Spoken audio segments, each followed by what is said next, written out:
Ahojte priatelia, pozdravujem vás zo slnečnej Floridy. Rád by som vás pozval na HCA konferenciu v Brne, ktorá bude v piatok 29. V tejto chvíli sa už v podstate balím a odchádzam do Južnej Afriky, kde zotrvám asi 2 týždne a odtiaľ poletím priamo k vám do malebného Česka.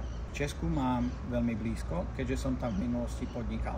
Ak prídete, dozviete sa, čo je príčinou nedostatku pracovníkov v Česku a ako to môžete vyriešiť. Mám pre vás pripravené nové, veľmi zaujímavé pohľady na veci, ktoré vás budú určite zaujímať.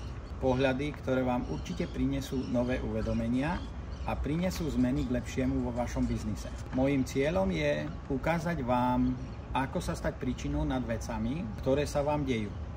Určite vám veľmi rád odpoviem aj na otázky, respektíve pomôžem vám ponúknuť môj pohľad na riešenie vašich problémov. Určite oceníte aj moje skúsenosti s podnikaním v Amerike. Skúsim vám porozprávať o rozdieloch medzi podnikaním v Amerike a v Európe, respektíve v Česku a na Slovensku. Takže sa uvidíme veľmi skoro a veľmi sa na vás teším a veľmi rád si s vami vymením skúsenosti.